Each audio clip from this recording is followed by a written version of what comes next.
Hello, everyone. Good evening. Good afternoon, almost evening. And it's my pleasure today to welcome everyone to the 28th Sewell Lecture. My name is Andrea Baccarelli. I'm the chair of the Department of Environmental Health Sciences here at Columbia University. As you know, this series, the Sewell Lecture, has been inaugurated in 1993 by the department to honor individuals who made outstanding contributions to environmental health sciences. The series is named after, in memory of Dr. Granville Sewell, and we have the great pleasure today to have with us Martha Sewell and Brett Sewell with us, and thank you so much for coming every year, perhaps for 31 years, and welcome again. Granville directed the educational programs to the department for more than 20 years and was internationally recognized for his great contribution in the critical area of water supply in developing countries. And today we have the incredible pleasure to have with us Peggy Shepard. I have to say I'm a little influenced by having just returned from Greece and visiting many temples where there were different gods, as you know, in Greece, and each of them had a temple, the god of fertility, the god of love, the god of war. And I think here in the United States, in New York City, we should create a temple for environmental justice, and Peggy should be the name for the temple, because really she's a goddess in the area. And to demonstrate that, I'm going to read what I found on her web page. She's very well known for being the co-founder and executive director of We Act for Environmental Justice, which is an organization that has as its mission to build healthy communities by ensuring that people of color and/or low-income residents have their voice heard and participate meaningfully in the creation of environmental health and protection policies and practices. Peggy is a worldwide leader in environmental justice. She has really shown all of us how to do it. She has been a pioneer and an innovator, and her influence goes way beyond New York City to New York State, but also to the nation and worldwide. She has an incredible long history here in Northern Manhattan to organize community-based planning and campaigns to help people living in a healthy environment and own really the capacity to build their future. And she has combined grassroots organizing, environmental advocacy, and environmental health community-based participatory research. And I have to say, I would love to read all the accolades she has collected. She has been named co-chair of the White House Environmental Justice Advisory Council, chair of the New York City Environmental Justice Advisory Board, and was the first female chair of the National Environmental Justice Advisory Council at the U.S. Environmental Protection Agency. She also serves as the executive committee of the National Black Environmental Justice Network, and we had the great honor to have her as an advisor in the board of advisors of the Mailman School of Public Health. She received broad recognition, including the Jane Jacobs Medal from the Rockefeller Foundation for Lifetime Achievement, the 10th Annual Heinz Award for the Environment, the William K. Raleigh Award for Environmental Leadership, the Knight of the National Order of Merit from the French Republic, the Demos Smith Power of One Award, and also honorary doctorates, incredibly well-deserved, from Smith College and Lawrence University. And last but not least, the Distinguished Service Award from our Dean's Office for the Columbia School of Public Health. I hope I can get 1/10 of that over my lifetime. Without much ado, the stage for Peggy. I would like to call Peggy to the podium, and thank you so much for being with us.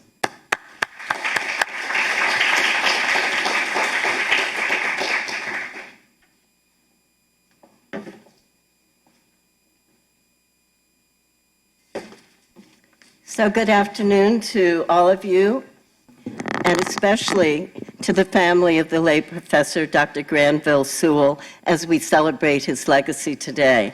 And thank you to Dr. Andrea Baccarelli and the faculty of the Department of Environmental Health Sciences here at Columbia Mailman School of Public Health. Thank you for this honor that acknowledges the work that I've led with my team at We Act for Environmental Justice for the past 34 years, with over 23 of those years in partnership with Columbia's NIHS Center and the Children's Center for Environmental Health. Now, this recognition comes at a turbulent time as we experience racial reckoning, the climate crisis, and a global pandemic. We know that this country is experiencing a moment of crisis, and crisis that has sparked despair, yet has catalyzed action. Crisis that serves as a wake-up call, and now many are woke to the commonly held values that we share and which we must fight to sustain.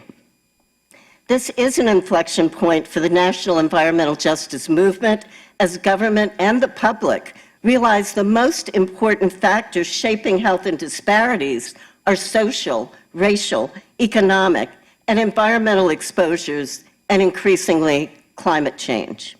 Now, my work to advance environmental health and justice continues to be in service of the vision, the dynamism, and the commitment passionately exhibited by thousands of affected residents of color and low income, those here and abroad, working with the multi-issue, multiracial environmental justice movement.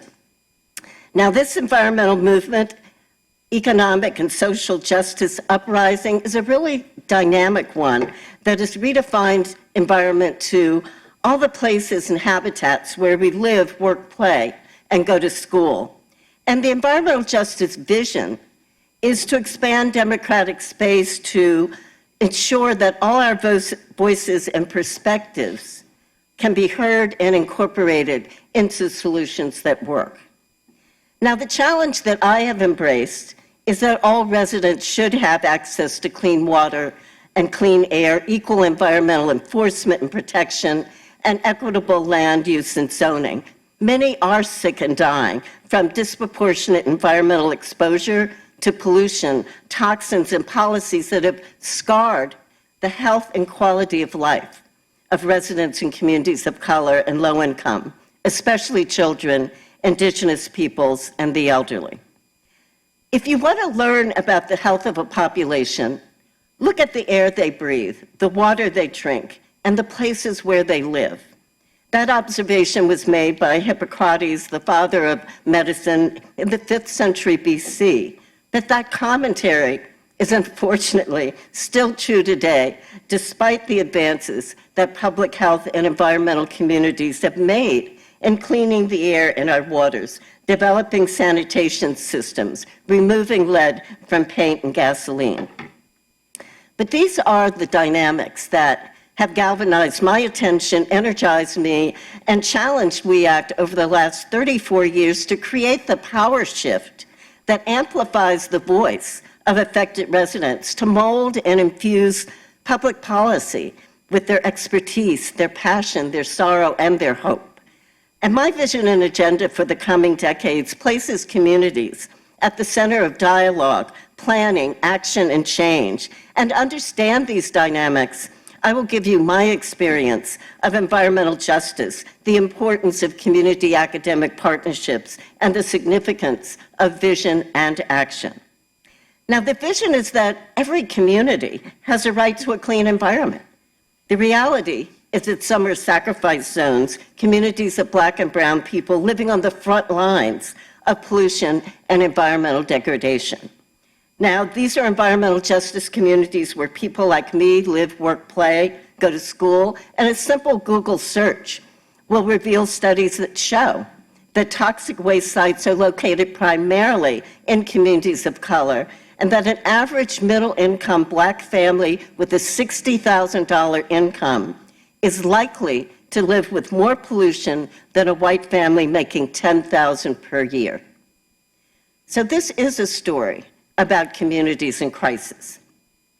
It's about a national movement that for more than 30 years has worked to address the disproportionate disproportionate impact of pollution on communities of color, indigenous, and low income. It is a story of hundreds of grassroots groups around the country whose activism, according to the American Bar Association, has won passage of key climate legislation in 35 of 50 states. Now, this grassroots work has catalyzed environmental justice programs at universities, the publication of hundreds of books and case studies and papers, created environmental justice advisory councils in city, state, and federal agencies. Yet, environmental justice nonprofits have received minimal philanthropic support for our successful advocacy in the face of David and Goliath struggles. Our work has been the primary support for hundreds of neighborhoods and communities on the front lines of pollution, disinvestment, and environmental degradation. So what is environmental justice, people ask? Well, it's a civil and human rights analysis of environmental decision-making through the permitting process. The permitting process that gives government agencies and industries permission to pollute. And that permit is an allowance to sacrifice people and their health. It is not behavior alone that leads to health disparities, but also the amount of pollution that is emitted in close proximity to where a person lives, works, learns, and plays. Now, the cumulative effect of these environmental decisions and associated social stressors contributes to glaring health disparities. A recent Harvard study found that Black Americans living in areas like Harlem and the South Bronx, which do not meet clean air standards set by the Environmental Protection Agency, that they died of COVID-19 at higher rates than others. Now, this isn't a surprise, since more than 80% of Latinos and 70% of Black Americans live in areas that do not meet clean air standards. So communities experience environmental degradation and pollution exposure in diverse ways, depending on the region of the country and their zip code, which is a major predictor of health status and environmental quality. Now, in urban areas, mobile sources and abandoned contaminated sites are a key challenge, where local governments generally manage the infrastructure of pollution. In smaller cities and rural areas, there's a proliferation of industrial and petrochemical facilities, landfills, and incinerators.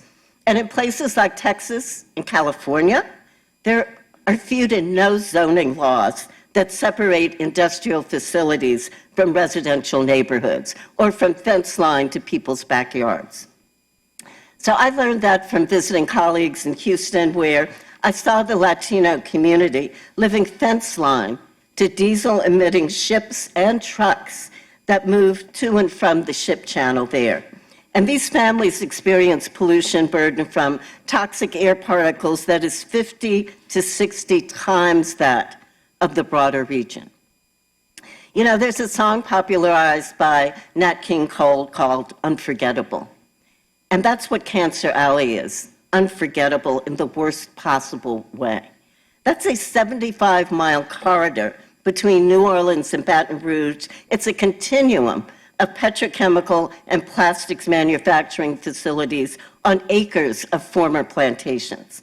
Small communities are sandwiched between these monstrously large facilities. They don't employ the Black residents whose health has been impacted by their operations, which have created an intergenerational history of death from cancer, including some communities suffering cancer rates 50 times higher than the national average. In North Carolina, the concerned citizens of Tillery took us on a tour to understand how industrial hog farms or concentrated animal feed operations impact the health and well-being of nearby residents. Why? Because the waste of thousands of animals is applied to fields through a spray that is an eye and respiratory irritant, and this spray covers nearby homes and infiltrates their drinking water, which comes from wells. Around the nation, Native Americans and indigenous coalitions are fighting pipelines that have the potential to undermine water quality as well as their sacred sites. In Alaska, we work with a respected elder from the Gwich'in tribe at the Arctic Circle, who implores us to oppose oil and gas drilling in the Arctic National Wildlife Reserve, where the migratory route of the caribou, their main source of food, clothing, tools, and way of life, will be endangered. Now, why is this the case? Well, environmental injustice results from a legacy of housing segregation, land use and zoning discrimination, and inequitable environmental policies and practices, such as redlining, which reinforced racial segregation in cities. It diverted investments away from communities of color, which created large disparities in home ownership and created urban heat environments. And we're living out the legacy of those racist policies. Now, I wasn't aware of these dynamics when I first began as a political activist running for election as a Democratic Party district leader organizing in West Harlem in 1985. I had come to New York, though I grew up in Washington, D.C. and Trenton, New Jersey. I came as a newspaper reporter with the vision of becoming a magazine editor in New York City, where I did work as a books researcher and magazine editor before joining political campaigns and being elected Democratic district leader representing West Harlem in the late 80s. So in 1988, I co-founded We Act with Bernice Miller and Chuck Sutton as we took up the challenge to organize the community and ultimately held New York City accountable for the environmental hazards to the community.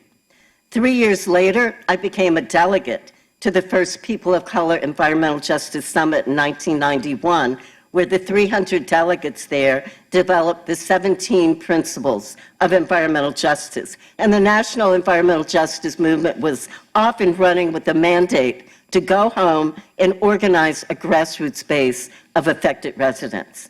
Well, with that new inspiration, that West Harlem was not alone in this fight for environmental justice, we began organizing and educating our neighbors to really understand the impact of the disproportionate siting and permitting of polluting facilities in our communities.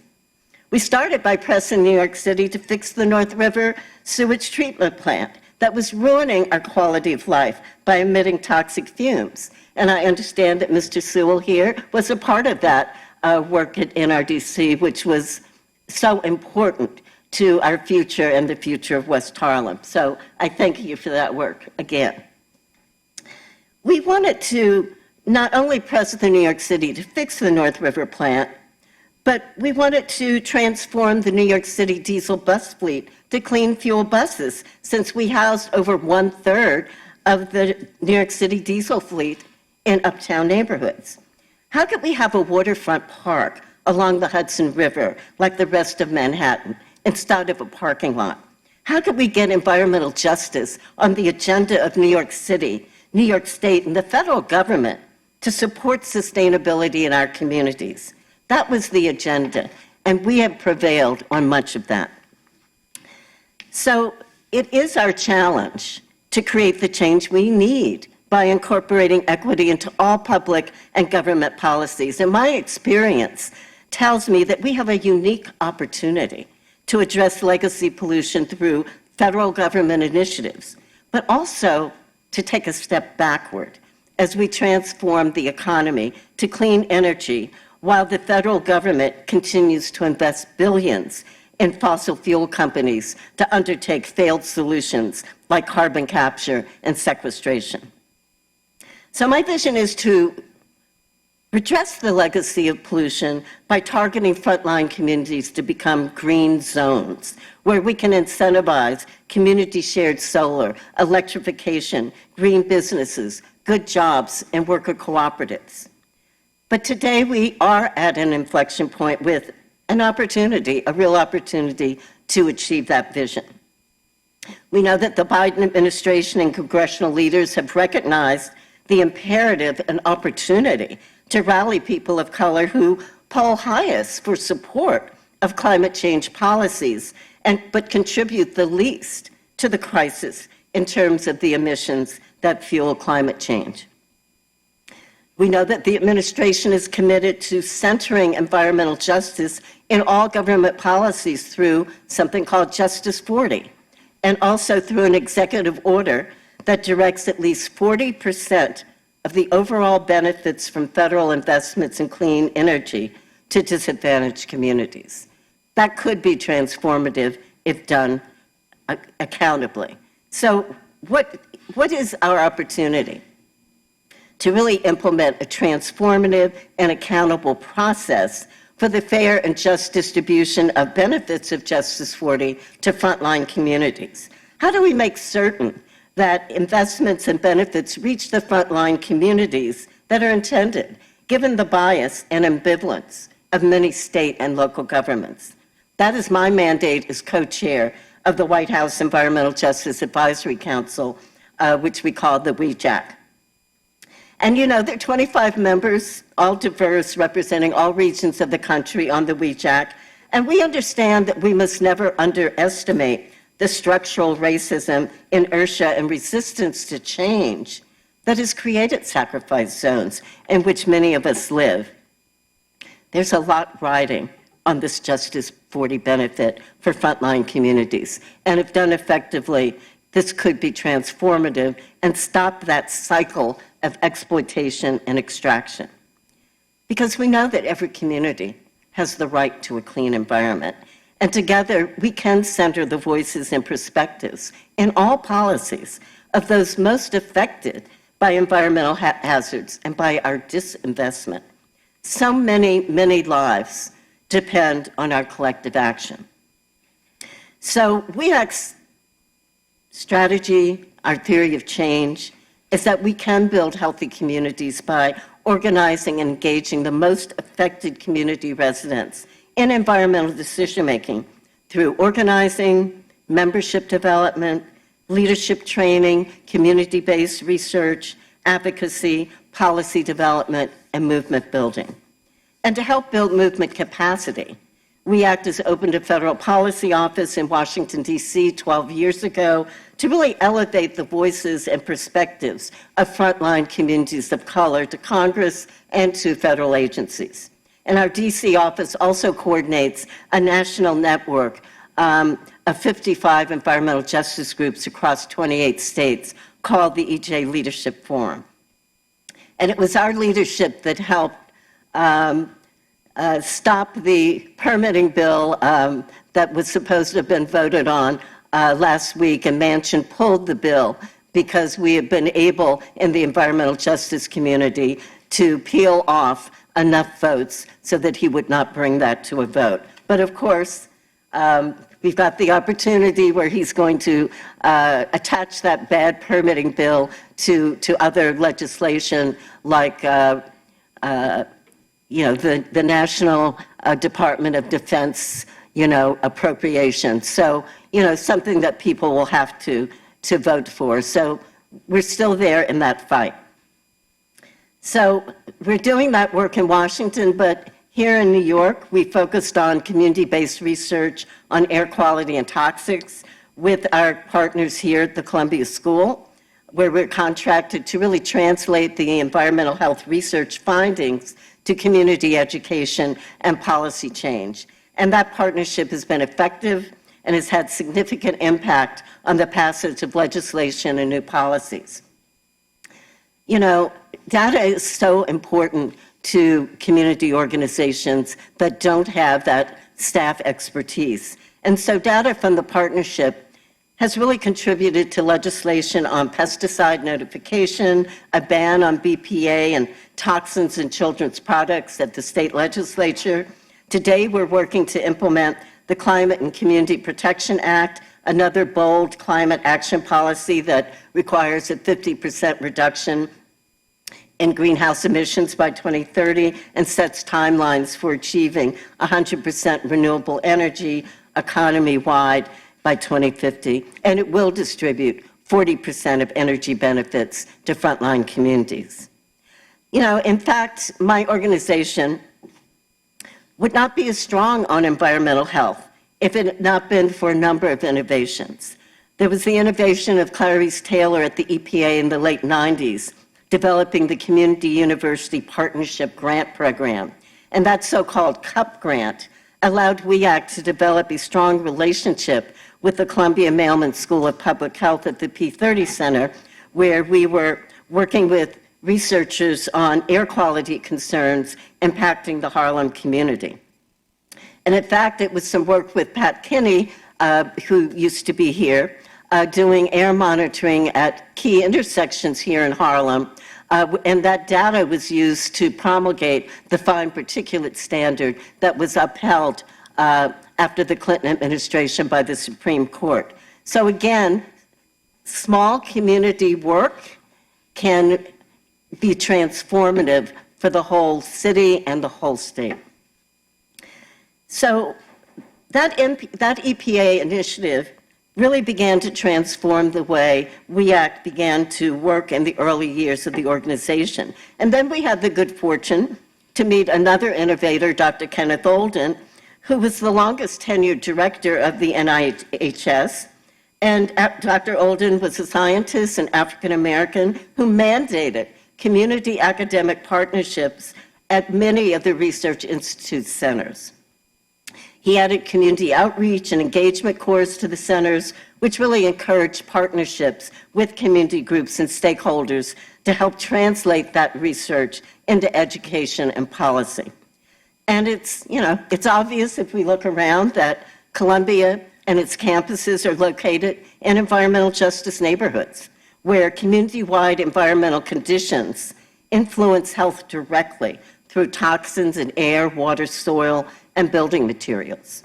And as a result, there's been a strong nexus between work of the centers and the needs of the community. And that's really why it has been such a positive experience working with the NIHS Research Center and the Columbia Center for Children's Environmental Health. And I see Ricky Pereira back there, and it was wonderful. I reached out to her. She was just about to develop the proposal for the first children's center, and we were able to work on that together. And that was just an incredible experience. Thank you, Ricky.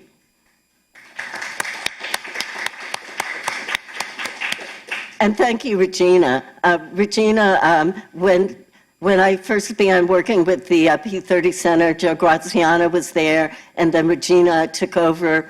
There was not a community meeting that Regina missed. She was there, she was alert, she was asking questions in a way that many scientists do not. So again, thank you so much, Regina. So I just want to say that this formal partnership between WEAC and the centers, it began in the mid-90s, 1990s, with two goals. How do we study the relationship between community-level environmental exposures and environmental health outcomes? And then how do we translate those findings into policy changes that create equity in environmental decision-making and environmental protection? So back in 2006, a scientist named Dr. Meredith Minkler at USC Berkeley published a case study on the WEAC-Columbia partnership in the Journal of Urban Health. And it was called Promoting Environmental Health Policy Through Community-Based Participatory Research, a case study from Harlem. And the case study highlights the evolution, the research, the policy process, and outcomes of our community-based participatory research partnership that she said has multi-level impacts on health policy concerning diesel, bus emissions, and related environmental justice issues. And that partnership between WEAC and the Children's Center was explored in the case study, which found that conversion of New York City's bus fleet to clean diesel and the installation by the EPA of permanent air monitors in Harlem and other hotspots were among the outcomes for which the partnership's research and policy work was given substantial credit. So the partnership's research and WEAC's follow-up on public education and policy advocacy have been widely credited with helping to bring about environmental health policy changes on the municipal and state levels. So we have a lot to be proud of. And we've also learned that a hallmark of CBPR, community-based participatory research, involves its commitment to combining research with action to affect change. And for WEAC, policy-level change has been a very important avenue for working to improve urban environmental health. And so that's why a public health frame has been intrinsic to my work as an environmental justice advocate and really been the way that the environmental justice community translates environmental exposures to community residents. And so that's why our work with the research centers has been so relevant to the effectiveness of our advocacy. Much of that focused on indoor air quality as well as ambient air quality, which is why we in the centers hosted a 2-day conference on healthy homes several years ago. And I must say that there had never been a community conference in Harlem until we sponsored the first one with the P30 Center on lead poisoning prevention. And this was back when we were trying to promulgate the strongest lead poisoning law in the country. And we have done that, Local Law 1 of 2004. But we've also realized that if you're not monitoring, legislation is meaningless. You've got to monitor that it's being implemented and that it's effective. And so we've now had to go back and reconvene almost monthly a lead poisoning roundtable of all the groups in New York City working on lead poisoning. And over the last 5 years, there have been 5 to 6 amendments and new legislation on lead poisoning, and there's still 5 pending. So these issues that we think, like NRDC, we think that they were put to bed years ago. We understand that we're still dealing with those issues, and we certainly have Flint and Jackson, Mississippi, to demonstrate that we still have work to do with lead service replace lines. So we also have public health reports and research that continues to confirm what we know, that housing conditions and the built environment are some of the greatest determinants of environmental public health. Yet we still face serious challenges in securing public policies and practices that prevent exposure to indoor pollutants that contribute to health disparities, especially for tenants in poorly maintained housing and in public housing. And we know that structural deficiencies in building envelopes invite pest allergens that exacerbate asthma and other respiratory illnesses. We know that indoor chemical hazards from residential pesticides and household products can impact reproductive health. I was with the center when we were able to show that chlorpyrifos needed to be banned by the EPA. And it was banned residentially, and we were so disappointed when it was not banned for farm workers as well. But that recently happened in the last couple of years. So finally, chlorpyrifos is not being sprayed on fields and on farm workers. So again, that was an important finding by the Children's Center. So we know that recent reports also indicate that homes with gas stoves have nitrogen dioxide concentrations 500 to almost 400% higher than homes with electric stoves. And living in a home with a gas stove can increase a child's risk of having asthma by 42%, according to last year's report by the Rocky Mountain Institute. And finally, heat and moisture conditions lead to mold, compromised immune systems, and a higher incidence of asthma and other adverse health effects. So how do we work to address these priority issues for uptown neighborhoods? Because most of us cannot escape from our homes. So what are we doing? Well, as a community-based membership organization, our theory of change is to organize the most affected, engage them in environmental decision-making, ensure that they're trained, they understand the science, they understand the dynamics, and they can tell their story to the media and to elected officials. So we are addressing housing and health challenges through our Healthy Homes campaign that has engaged our partners here at Columbia, the Breast Cancer Center, and the NIHS Center for Environmental Health here. And our role at these centers has not only included translation of research into policy at the city and state level, but it's yielded state bans on plasticizers, flame retardants, and kids' products, and a Child Safe Products Act that was 5 years in the making that finally mandates not a ban, but disclosure of chemicals of concern. You know, everything is incremental, unfortunately. We can't come in a wave and make real change, but we are doing things in an incremental way, which finally adds up to some progress. But meantime, we know that we have another indoor air quality issue, which is extreme heat. And we know that the IPCC, International Panel on Climate Change, reports that, as we know, communities of color and low income will be the first and the hardest hit by climate change, extreme weather events, and we, of course, continue to see that around the country and the world. But some of the key impacts really include a longer allergy season, increased heat, drought, flooding, sea level rise, insect outbreaks. And because of climate change, New York City summers are getting hotter earlier. The heat is lasting longer. There was a New York Times report. A scientist was doing measurements in East Harlem, and then he went and did measurements on the Upper East Side, and there was a 20-degree difference on the same day in between those two communities. And some of that is the lack of trees in East Harlem. It's the building materials. So there's a new coalition called Smart Surfaces that is really basic. And it's low-hanging fruit. How do we use different construction and building materials that can make a difference without being more expensive, but simply being very intentional about thinking about extreme heat and these temperature issues? According to a report from 2017, there are about 13 heat stroke deaths per year, over 100 from so-called natural causes exacerbated by extreme heat, and over 450 heat-related emergency room visits in New York City. But what's the injustice there? 50% of the heat-related deaths in New York City are Black or African American people, even though they make up only 25% of the city's population.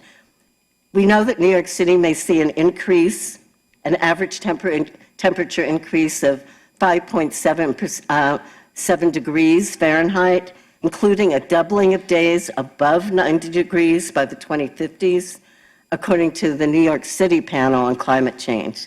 So, you know, we've got data, we've got knowledge on these public health issues, but we need to make more progress on improving these health outcomes, which means we need new strategies, diverse perspectives, and new communication channels. And I think as the WEAC partnership demonstrates, carefully designed CBPR that's committed to strong science, high-level community involvement, engagement in policy steps and activities, and the strategic use of study findings to help the impact on policy can really be an important part of the broader struggle for urban health and environmental justice. There's an interesting model that's been demonstrated by the Detroit Urban Research Center, which established a CBPR Partnership Academy to support the increased use of a CBPR approach. And they wanted to do that by developing enhanced skills and knowledge for community academic research teams. And this academy is an intensive year-long training program to enhance the capacity of social and behavioral scientists to use CBPR, funded by the NIEHS. And the program's really designed for an academic researcher with little or no experience in CBPR and a community partner to participate together in forming a partnership aimed at eliminating health inequities in their communities. And one of the objectives is also to recruit and to enhance the capacity of investigators from underrepresented racial and ethnic groups to engage in CBPR. And it's really a great model to replicate. But we also have that opportunity here at Mailman. Dean Freed has encouraged the development of a new Office of Community Academic Partnerships, which I expect will begin to standardize the ethics and protocols for establishing and maintaining important partnerships in the co-production of knowledge. Here at Mailman, WEAC continues to workshop the cancer care and prevention curriculum, which we co-led for several hundred youth this past summer with Kim Burke at the Cancer Center for Columbia's Summer Enrichment Program. In partnership with Dr. Ami Zoda, who is here, we recently received funding for an FDA grant focused on youth education on skin lighteners and other toxic products. And to expand this work, We Act in Columbia are partners in a national beauty justice coalition, which is focused on mobilizing policy, research, and advocacy on these topics at the national level. And in the next few weeks, there will be a 2-day high-level meeting nationally to really begin to develop stronger strategies around these issues. We're also working on a household intervention in partnership with centers to gauge how household cleaners impact residents, and we continue to hold annual briefings for community and policymakers and to host community conferences on a range of housing, energy, and climate resilience issues that are of importance to communities. So the public health frame has been crucial to We Act's effectiveness, and we look forward to continuing our work with the Mailman School as we advance health and equity here and abroad. So thank you very much for this invitation to talk to you today.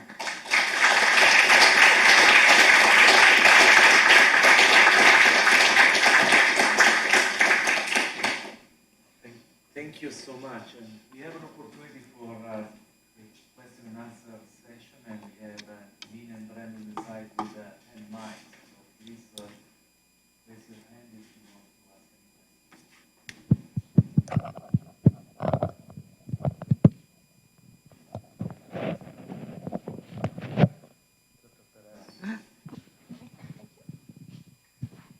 Well, Peggy, I just want to express great appreciation for the partnership we've had for these many years. My goodness, since 1998.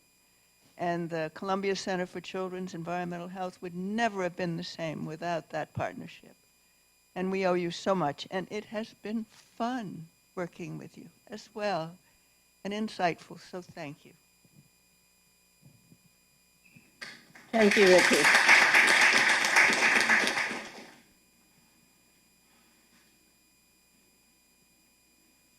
Students, this is your opportunity. No pressure.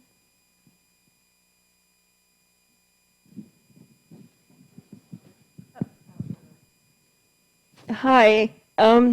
I am not sure if I have this perfectly formulated yet, but you, of course, mentioned how important data is in leading us forward and leading to appropriate policies. And clearly, environmental justice is such an important problem. But I wonder if you have any comment on this. I guess sometimes studies are very careful at separating out what are economic factors as opposed to racial factors in determining health outcome. And many people in the field are sort of commenting on how this is such an important thing. If you're, although of course there may be racial disparities in, in the economic picture, but hopefully my question is clear, if there's not a careful assessment of different factors, and that sometimes a risk is attributed to a racial discrimination as opposed to economic discrimination, I'm wondering if that is sometimes damaging, because then it seems to separate people by race as opposed to by income. And some of us feel like it's a more dispiriting and I mean, obviously you want the best data possible, so you want to know what is the effect, what is the challenge, what is the cause of a discrimination, and is it racial, is it economic, is it ageism, is it whatever, is it just geographic differences? So I'm wondering if you have any comment. I've heard, one of the speakers I heard at a recent talk said, well, this is, by focusing on the racial issue, it's at least a way to get resources to where they're needed.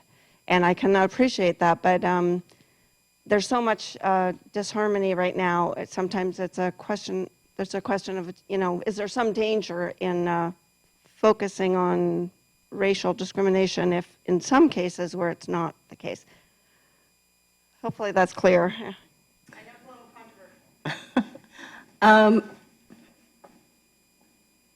So the issue of is it race or income has been a constant question. So let me say that we still have racial segregation and housing segregation, and significantly in New York City, but across the country.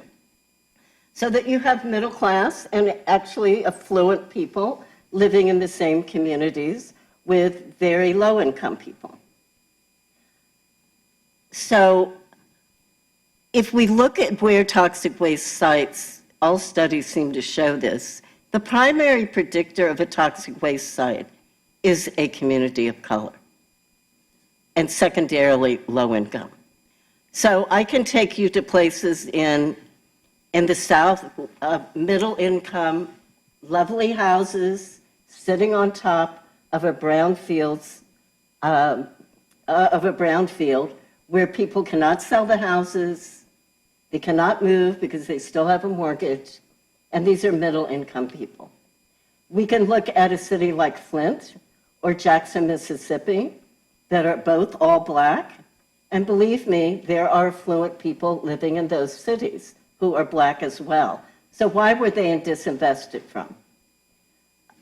We believe that they were disinvested from because white people moved out and black people were left, and they were not a priority for funding.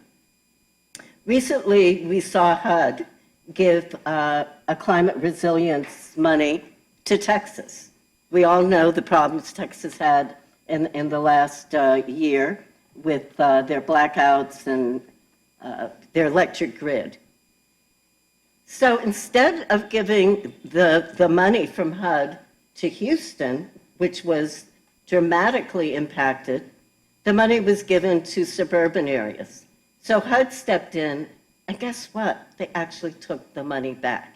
They told Houston that they had to come up with an equity plan before they would restate the money. That's what we need in this country. And believe me, throughout the South, governments are already saying, we don't want Justice 40 money. Just the way they said, we don't want the Medicaid expansion. So we know that it's going to be very difficult to get this funding, Justice 40, money from the Infrastructure Act, the American Beautiful Act, the IRA that was just passed. It's going to be very difficult to get it to the communities in need in red states and in many southern states. So again, we believe that many of these disinvestment issues are about race. We certainly know Appalachia, we certainly know upstate counties that are rural that have very significant problems. But again, an African American with a $60,000 income is living with more pollution than a white family with a $10,000 income. And I think that says quite a lot.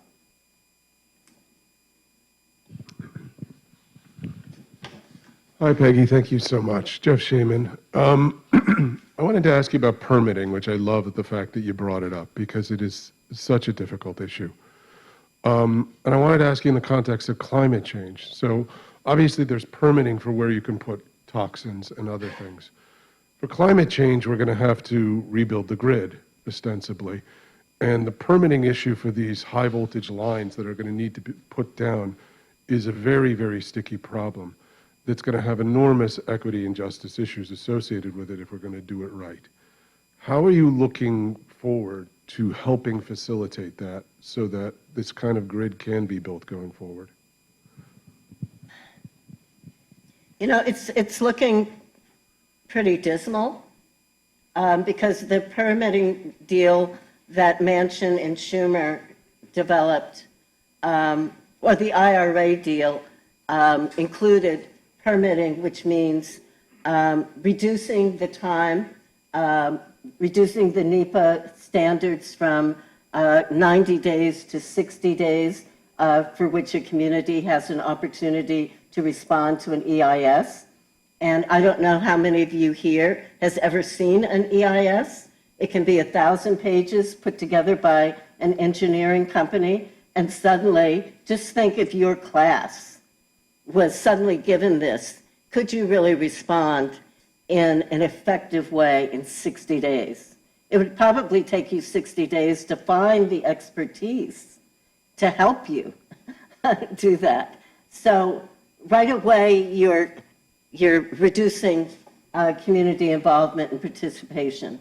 We're also seeing that certain pipelines, like the, I've forgotten the name of it, the Mountain Valley Pipeline, in this Schumer Manchin deal, they're basically saying it's got to be approved. It should go through all approvals. Mountain Valley Pipeline is going to happen as part of this deal. We also know that there's going to be continued investment in 2 fossil fuel companies for carbon capture and sequestration, which every project that has been funded has failed so far. And billions are going out from the Department of Energy for that.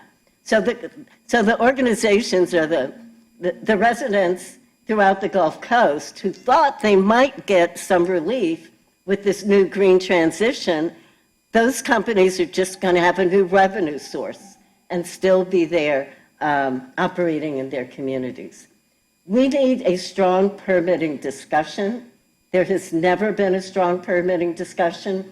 We've tried to do that at the state level, and weren't able to make any difference. But you've got to understand, a permit is an allowance to permit, to pollute. And we still know, and what you all are finding out, is that it takes lower levels of toxins to impact health in a negative way. So again, our permitting system is flawed.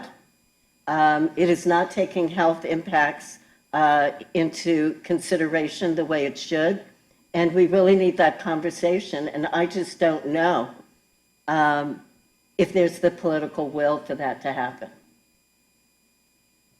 But we do have a bill that WE ACT has been supporting and helped contribute to in the state legislature. It has been passed, and we're trying to get the governor to sign it. I think we might have to go back with a few amendments because I think a few of those very young state legislative staff made it a little too radical. They're basically saying that if a facility comes up for permit renewal, it can be closed down, and that is what should happen if that facility has not been in compliance, as most of them have not. But that is very controversial, and I'm sure the governor will not sign it with that there in place, and so we're going to have to go back and try to amend that. But permitting is at the foundation of the environmental justice challenge.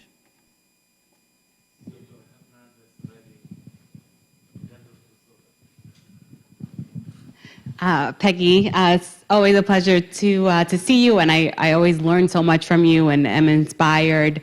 I have a question about CBPR. That was a big focus of your talk. And one of the things that I've observed lately is that communities are in a much better position to lead research. That I think is very different than it used to be. And I wonder how, with that evolution, researchers are best equipped to support the efforts of communities that are really guiding the questions and even guiding the process and the funding, kind of actually holding the funding. It's really a question of like, what's the best way for us to be kind of in a more supportive role moving forward with the CBPR kind of shifting, as it were? I'm not sure that necessitates a change if the CBPR partnerships have been really viable and good ones. The community should always have been thinking and developing the questions and the hypothesis. The community should have been identifying what their needs are. So I don't think it changes things a lot, but it does mean that communities may not be as dependent on the researchers for funding, which again certainly frees those groups up in many ways. But it shouldn't change the ethics and the protocols for really working with communities and sustaining those partnerships. It might make it easier to sustain them if groups have more funding. And I think, as I might have said earlier to some of the faculty and students, I think you all can communicate to philanthropy through op-eds and through talks the need for environmental health partnerships and why they can be effective and why they can improve environmental health. I don't think philanthropy gets that message, and I think an institution like Columbia, with its prestige, is very well placed to make that case, because we also see the money for environmental health dwindling. It used to be, pretty robust, but year after year, there seems to be less foundations, less support other than, of course, the NIHS, but that's only one funder. So again, we really need that kind of advocacy on the part of science, that it is important to work with community, and that needs to be funded. Hi, Ami Zoda, and thank you so much for those comments, Peggy, both from like your historical perspective and also kind of future looking. We kind of spoke about this earlier, but there's so much new interest in environmental justice, both from students as well as academics who haven't been in this space, and often they're going to the peer-reviewed literature to come up to speed, but I feel like there's not a great appreciation of all the ways that community-led organizations like yourself are driving policy from local to national levels. And so do you have suggestions for how students and others can learn more about the ways that both your organization as well as Robert Bullard's and Beverly Rights organizations are really driving climate change policy and local action and on other issues, because it's often not appearing in the peer review literature, especially with more contemporary activity?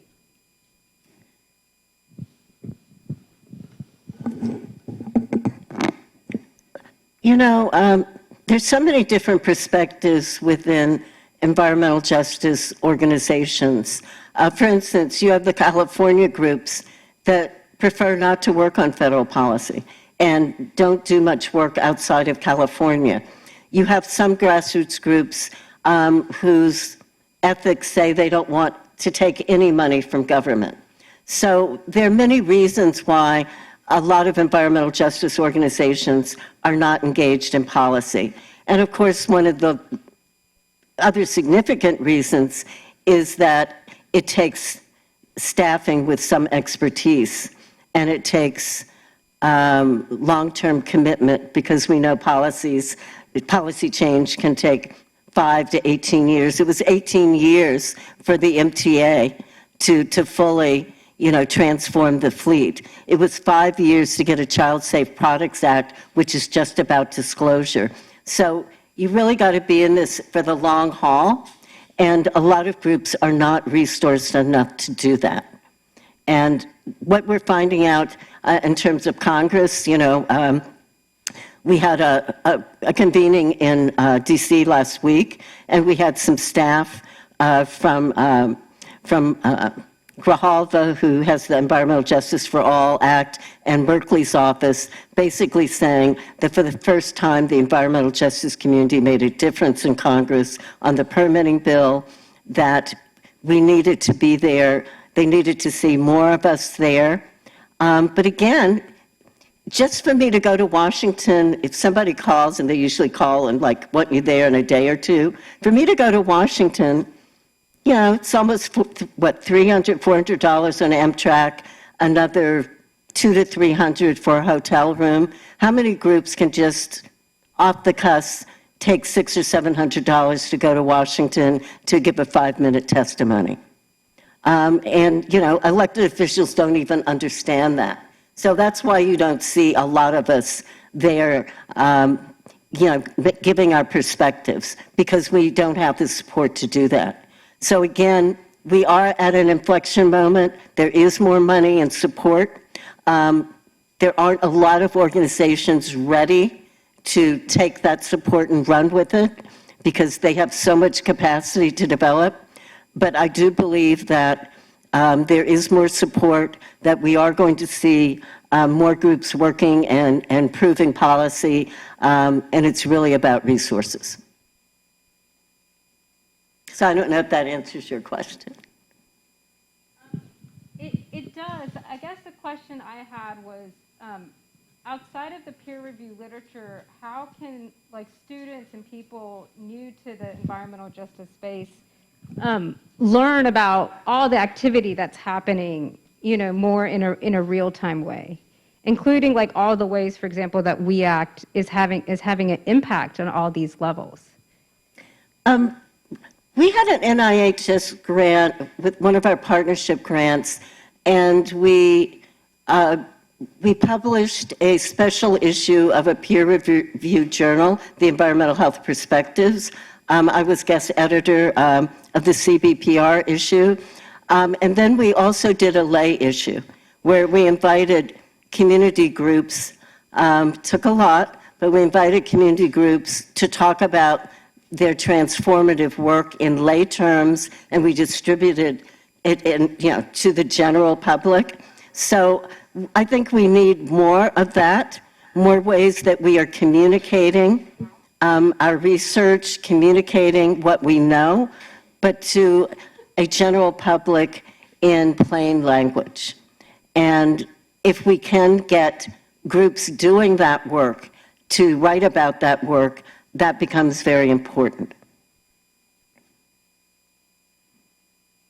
And there is, for instance, the Environmental Justice Journal, which does encourage more EJ groups to write. But again, it's still having the time to put together an article and, you know, to do the research, to have the footnotes, the whole deal. Hi, well, this is loud. I'm a master's student in the EHS department, and regarding, I guess, related to literature and access to the new literature regarding environmental justice, I just wanted to know what your opinion would be on buzzwords such as how it used to be food desert, and now there's new terminology being called food apartheid. So just wondering what your outlook is on buzzwords and the new coming terms, or just them changing throughout the years. Could you repeat that just a little louder? Oh, okay. Just wondering what your outtake is on buzzwords. So, for example, how recently it's been, well, I've been reading articles and it used to be food deserts, but now the new terminology is food apartheid. And to me, I think that terminology is more condescending, or more racially, racially charged than food desert, when I feel like it's more place as well. Like there's intersectionality, but food apartheid, I feel that's more strictly like, because you're this race, you're going to be experiencing this regardless of other determinants of health. Yeah, you know, messaging is really important. And we had some unfortunate messaging with defund the police because it didn't really message exactly the outcome that they were looking for. Something like food apartheid is attention grabbing. People know what apartheid is. They might not quite know what a food desert is. we hear all these words, you know, is Harlem really a food desert? Probably not. There are green vegetable and fruit places on a lot of corners, all up and down Broadway. Of course, we could talk about quality and organics versus non-organics, but I wouldn't call some communities that I hear called food deserts. I wouldn't use that word. But again, people are using vocabulary that they think resonates with their particular constituency or with the media. So something like food apartheid does have a racial implication, and people do know what apartheid is. You know, it's an intentional separation. And so I think when you hear that maybe discussed in the Bronx, perhaps, it resonates with people there, even though it may or may not be, you know, factual. But, you know, there's so much new vocabulary in every aspect of our lives that, you know, younger people are coming up with all kinds of new messaging, and not all of it is going to be accurate, but it's messaging that they think, you know, really reverberates with their constituency. Was that your question? Okay.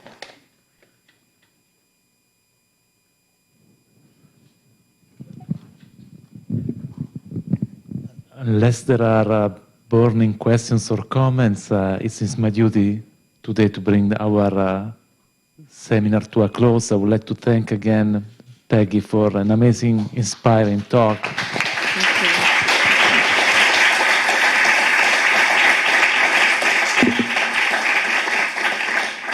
And for being with us today.